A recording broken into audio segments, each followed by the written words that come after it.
அரசு இளைய தலைமுறையை காப்பாற்ற தவறி போதைப்பொருள் ஆட்சியாக மாறிவிட்டது. இதனால் மாணவர்களின் எதிர்காலம் கேள்விக்குறியாகியுள்ளது. தமிழ்நாடு சமூக பாதுகாப்பு மற்றும் கல்வி அமைப்புகளில் முன்னோடியாக இருந்தாலும் தற்போதைய திமுக ஆட்சியில் இளைஞர்கள் மற்றும் சிறுவர்களிடையே போதைப்பொருள் பயன்பாடு மிகப்பெரிய சவாலாக உருவெடுத்துள்ளது. இது நிர்வாகத்தின் தோல்விகளை வெளிப்படுத்துவதோடு இளம் தலைமுறையின் எதிர்காலத்தை பாதிக்கிறது. வேலூரில் நடத்தப்பட்ட ஆய்வில் 10 முதல் 19 வயதுடைய 266 சிறுவர்களில் 33.8% பேர் மது மற்றும் புகையிலை பயன்படுத்துவதாக கண்டறியப்பட்டது. கஞ்சா பயன்பாடு 7 வயதிலும் புகையிலை 9 வயதிலும் தொடங்குவது அதிர்ச்சி அளிக்கிறது.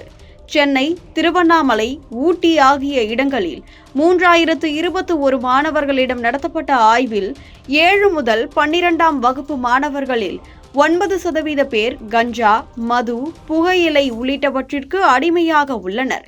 இந்த எண்ணிக்கைகள் தமிழ்நாட்டின் இளைய தலைமுறையின் ஆபத்தை உணர்த்துகின்றன. ஆந்திர எல்லைப் பகுதிகள் கஞ்சா கடத்தலுக்கு மையமாக உள்ளன. திருத்தணியில் மாணவர்கள் கஞ்சா போதையில் வன்முறையில் ஈடுபடுகின்றனர். சென்னையில் கஞ்சா கலந்த சாக்லேட் எண்ணெய் போன்றவை பள்ளிகளில் பறிமுதல் செய்யப்பட்டு உள்ளன. ரூபாய் 2 லட்சம் மதிப்பு உள்ள கஞ்சா மாணவர்களிடம் கைப்பற்றப்பட்டது. இப்பிரச்சினை தீவிரத்தை காட்டுகிறது. திமுக ஆட்சியின் நிர்வாக குறைபாடுகள் இதில் தெளிவாக தெரிகின்றன. திருத்தணி வழக்கில் காவல்துறை சிறிய எச்சரிக்கைகளுடன் நிறுத்தியது. பள்ளிகளில் பாதுகாப்பு இல்லாமை, போக்குவரத்து வழிகளில் கண்காணிப்பு பற்றாக்குறை ஆகியவை நிர்வாகியத்தின் அலட்சியத்தை வெளிப்படுத்துகின்றன. வேலூரில் 7 வயது சிறுமி கஞ்சா மிட்டாய்க்கு அடிமையானது, பழவந்தாங்கலில் மாணவர் கஞ்சா பொட்டலங்களுடன் பிடிபட்டது போன்ற சம்பவங்கள் இதை உறுதிப்படுத்துகின்றன.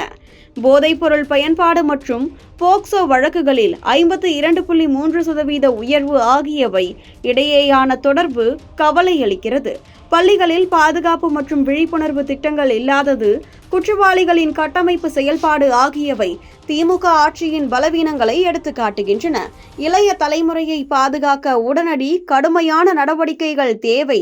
இல்லையேல் தமிழ்நாட்டின் எதிர்காலம் ஆபத்தில் உள்ளது.